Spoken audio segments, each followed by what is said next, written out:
Isang gabi, sa isang liblib na barangay sa may bandang timog ng Cebu, biglang nawala ang batang si Jomar. Hindi basta nawala, walang bakas ng pakikipaglaban, walang dugo sa lupa, walang huling sigaw. Ang tanging natira sa bakuran nila ay ang kanyang anino. Nakatindig pa rin sa ilalim ng liwanag ng buwan kahit wala ng katawan niya. Hindi gumagalaw ang anino na yon. Pero kapag tumalikod ka saglit at tumingin ulit, medyo naaalis na ito sa orihinal na pwesto. Parang may sariling buhay. At kapag lumapit ka ng husto, nararamdaman mo ang malamig na simoy na parang may umihip mula sa loob mismo ng anino. Parang may humihinga pa rin doon kahit walang tao. Hindi lang si Jomar. Sa loob ng 3 buwan, 5 bata nang nawala sa pare-parehong paraan sa mga barangay sa paligid ng Sitio Luyo hanggang poblasyon. Lahat bata. Lahat nawala ng walang bakas maliban sa anino nilang naiwan. At ang mga anino na yon ay hindi patay. Gumagalaw sila kapag walang nakatingin. Sumusunod sa mga tao sa paligid at unti-unting lumalapit sa iba pang bata. Ang pinakamalaking problema, ang tunay na bangungot na hindi napapansin ng karamihan, ay kung makolekta ng sigbin ang sapat na anino, hindi na ito kailangang magtago sa dilim. Magiging tulay ang mga anino para makalakad ito kahit tanghali. Makapasok sa loob ng mga bahay kahit nakakandado. At makapasok sa bawat pamilya nang hindi na kailangang maghintay ng gabi. Kapag nangyari yon, wala nang ligtas. Bata, matanda, kahit ang mga naniniwala o hindi. Lahat ng anino natin ay maaagaw. At kapag nawala na ang anino mo, ikaw na rin. Ako si Rodel, pinsan ni Jomar. Ako ang nag-alaga sa kanya mula noong malit pa siya dahil pareho kaming walang tatay. Nung una kong nakita ang anino niya sa bakuran, akala ko trik lang ng liwanag. Pero nung gabing yon, habang nakaupo ako sa hagdan, narinig ko ang mahina at maliit na palakpak pero may bigat. Parang may balat na nagkakadikit. Galing ito sa likod ng mga niyog sa pinakamadilim na parte ng bakuran. Tumingin ako, walang tao. Pero ang hangin biglang nagdala ng amoy. Bulok na karne na hinaluan ng pawis at basang lupa. Nakakasuka. Pero hindi mo maiwasang huminga dahil pakiramdam mo kapag huminto ka, lalapit na ito. Kinabukasan, sinabi ko kay Nanay Ising, lola ko. Matanda na siya, pero matalas pa rin ang memorya. Sigbin yan, Rodel. Sabi niya habang hinahagod ang rosaryo sa kamay. Matagal ko nang naririnig yung tunog na yan. Mula noong bata pa ako, rito sa Santander. Dati, sa may Sitio Luyo hanggang sa dating hasyenda ng mga dakulan, maraming nawawalang bata. Sinasabi ng matatanda, may mga pamilya raw na sigbinan. May-ari ng sigbin na itinago sa garapon o sa ilalim ng bodega. Pinapakain ng dugo para maging alaga. Pero kapag nagutom ng todo ang sigbin, hindi na mapipigilan. At ngayon, parang may nagpapakawala nito. O kaya, may nagpapalaki nito para sa mas malaking bagay. Hindi agad ako naniwala. Akala ko, kwentong matatanda lang para takutin kami. Pero nung sumunod na gabi, nagising ako dahil sa mahinang hagod ng sahig sa sala. Parang may buntot na malambot pero matigas na lumudula sa kahoy. Binuksan ko ang mga mata ko, walang tao. Pero ang anino ni Jomar, na dapat ay nasa bakuran pa rin, ngayon ay nasa loob na ng bahay. Nakaupo ito sa sulok malapit sa pintuan. Nakatingin sa akin kahit walang mata. Tumayo ako pero biglang lumamig ang buong kwarto. Parang may nagbukas ng pinto sa malamig na gabi. At doon ulit, mas malapit na. Galing sa ilalim ng sahig. Kinabukasan, nagpunta ako sa kapilya sa poblasyon para makausap si Mang Tino. Isang matandang magsasaka na kilala sa pagiging manghuhula. May altar siya sa likod bahay na may kandila at tuyong dahon ng tanglad. "Alam mo ba, Rodel?" sabi niya habang naghahanda ng suob. Ang sigbin ay hindi basta hayop. Ito ay tagapagbantay ng kayamanan ng mga may-ari nito noon. Pero kapag namatay ang amo o iniwan ito, naghahanap ito ng bagong dugo. At ang pinakamasarap, dugo ng mga batang hindi pa nakakagawa ng kasalanan. Pero ang tunay na layunin nito ngayon, hindi lang pagpatay. Kinukuha nito ang anino para maging daan. Kapag marami ng anino ang nakalap, pwede na itong lumabas kahit maaraw. Makihalubilo sa atin nang walang makakakita. At kapag nangyari yon, hindi na lang bata ang aabutin. Bubuo ito ng digmaan sa pagitan ng buhay at mga anino. Nagsaliksik ako, nagtanong sa mga kapitbahay. Sa Sitio Luyo, paulit-ulit na binabanggit ang pamilya Dakulan. Mayayaman daw sila noon, pero biglang nawala ang lahat ng ari-arian. Sabi ng matatanda, dahil sa sigbin nila na naging makulit at nagsimulang kumain ng higit sa dapat. Isang araw, nawala ang buong mag-anak. Walang bakas maliban sa mga anino nila na naiwang nakatayo sa sala ng dating bahay. At ngayon, sa loob ng 3 buwan, 5 bata na ang nawala. Lahat sila ay huling nakita malapit sa dating bakuran ng mga Dakulan. Nagpa siya akong mag-imbestiga. Gabi-gabi, naghihintay ako sa bakuran. Dala ko ang lumang keychain na gawa sa kahoy na paborito ni Jomar.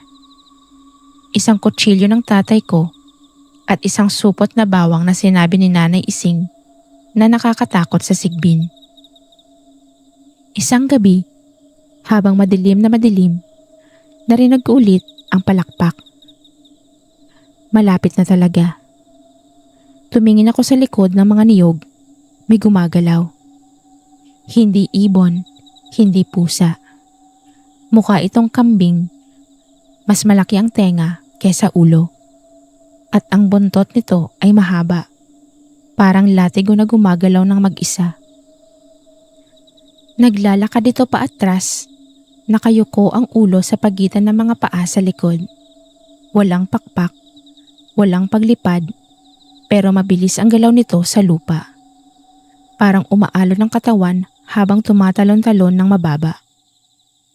At ang amoy, sobrang baho. Parang patay na hayop na hinayaan sa ulan. Hindi ako gumalaw. Pinanood ko lang. Bigla itong tumigil. Tumingin sa direksyon ko o sa anino ko. Narinig ko ang mahinang ungol. Parang aso pero may halong huni ng ibon sa gabi. Tapos, biglang nawala ito sa dilim. Parang sinaklot ng lupa. Pero ang anino ko, nagsimulang gumalaw ng mag-isa. Hindi sumusunod sa galaw ko. Sa halip, lumapit ito sa lugar kung saan nawala ang sigbin. Kinabukasan, sinabi ko kay Mang Tino, "Kailangan nating hanapin ang pugad nito," sabi niya. Sa ilalim ng dating bodega ng mga Dakulan, doon itinago ang sigbin noon. Pero bago tayo pumunta, kailangan nating maghanda. Hindi basta sigbin yan. May amo pa rin ito. May taong buhay na nagpapakain dito. Nagtipon kami. Ako, si Mang Tino, si Nanay Ising, at 2 binata mula sa barangay. Dala namin ng bawang, asin at isang lumang krus na gawa sa niyog. Pumunta kami sa dating bakuran ng mga Dakulan. Halos wala nang natira sa bahay. Bubong na lang at ilang poste. Pero sa ilalim, may lumang bodega na gawa sa bato. Binuksan namin. Amoy lupa at sariwang dugo. Sa loob, mga lumang garapon ng atsara. Isa-isa naming binuksan. Sa una, walang laman. Sa pangalawa, tuyong buto ng manok. Sa pangatlo, may dugo pa rin. Sariwa. At sa pinakamalaking garapon sa likod, nandoon ito. Sigbin. Matanda na. Nakabaluktot ito, pero nang makita kami, dahan-dahang tumayo sa 4 na paa. Tinitigan kami nito. Tapos, biglang palakpak ng malakas. Parang hinahamon. Bigla kaming sinalakay ng hangin. Malamig, malakas. Ang mga garapon ay nabasag. At doon namin nakita, may tao sa likod. Isang matandang lalaki, payat, maputla. Si Mang Dakulan, na akala naming matagal nang patay. Hindi niyo dapat ginising to, sabi niya sa mahinang boses. Kailangan ko ito para mabuhay. Ang dugo ng mga bata nagpapalakas sa akin.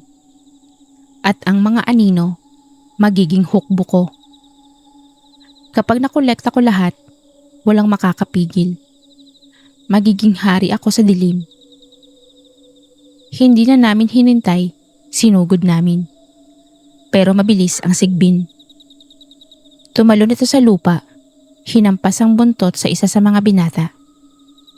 Natumba ito, dumudugo. Si Mang Tino ay nagdasal ng malakas, nagwiwisik ng asin. Ako, kinuha ko ang krus at itinapat sa sigbin. Umungal ito ng malakas, parang nasaktan.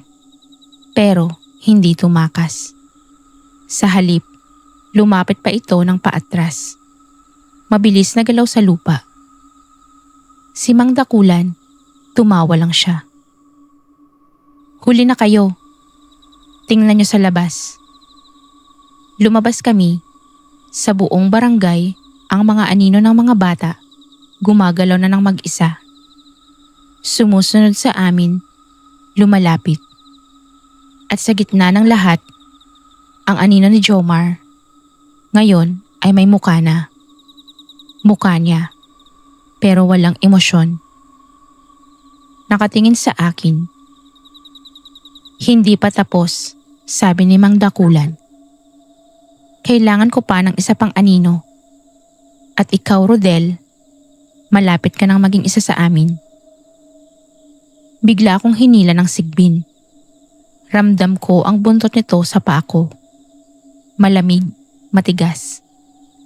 Sinubukan kong lumaban pero nanghina ako.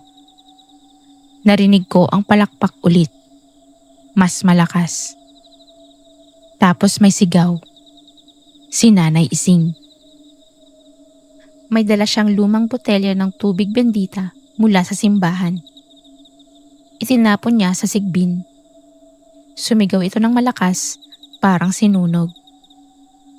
Tumakbo ito pabalik sa dilim ng bodega, pero hindi nawala. Nanatili lang sa madilim na sulok, nanginginig ang tenga.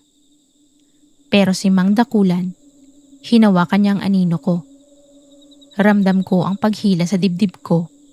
Parang may humihila sa kaluluwa palabas.